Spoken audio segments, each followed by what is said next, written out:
17 children disappear in the middle of the night, and only one kid and one teacher are left. What really happened? Weapons. Directed and written by Zach Cregger, starring Julia Garner, Josh Brolin, and Amy Madigan, hit theaters August 8th, 2025. The story jumps around different people's perspectives in the town and trying to figure out what happened to these missing children. It all begins with Julia Garner, the teacher of the 17 missing children and the main suspect. The story follows her until there's a snag in the story, making you wonder what the heck is going on. Then it goes back in time to the next person's perspective to help you fill in those clues. And the movie continues like this until just about all your questions are answered. We are then brought back full circle and shown what happened to the missing children. In this video, we're going to rate the movie in 5 different areas, each scoring 0 to 2 points, and at the end we'll total the points. It'll be story/structure, character situational awareness, cinematography, emotional impact, and rewatchability. Let's start with story and structure. How was the storytelling? At the beginning, I was glued in, wondering, just like all the other townspeople, what happened to the 17 missing children? I thought the movie was just going to follow Julia's perspective the whole time, and I was pleasantly surprised when another perspective showed up.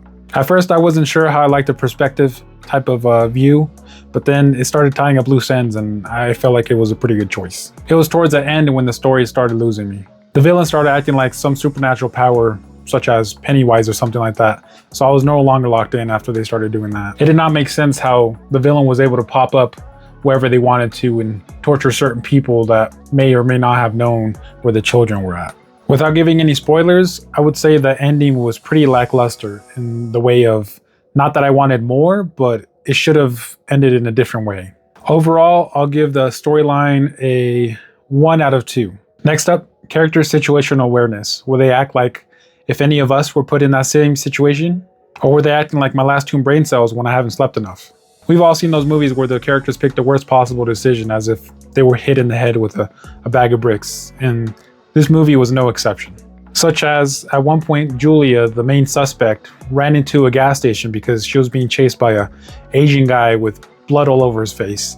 And the first thing she does is run into a locked door and keeps trying to unlock it, or not unlock it, but push it open even though it's locked. Come on, Julia, do better.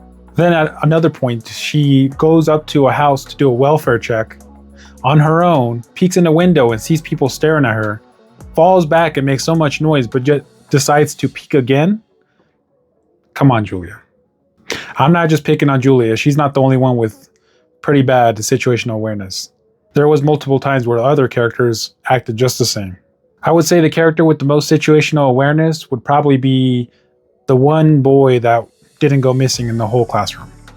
And for that reason, my rating for this part is 1 out of 2. Next up, cinematography. How were the scenes? Were they vibrant at any time when they needed to be, or dark when it needed to be dramatic? I feel like the scenes were pretty nicely done, but there was times where I was thinking to myself, what the hell is going on?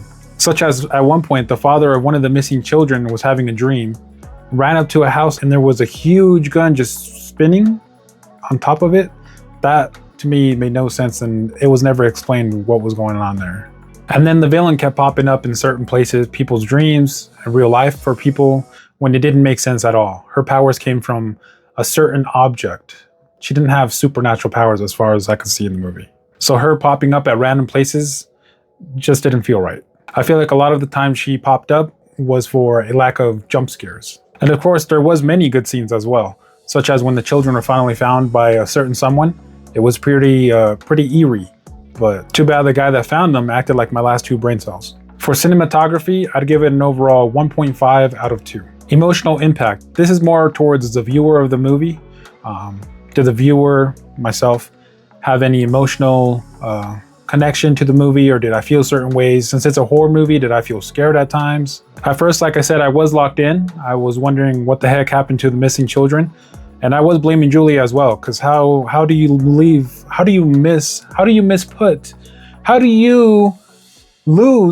17 of your children in your classroom?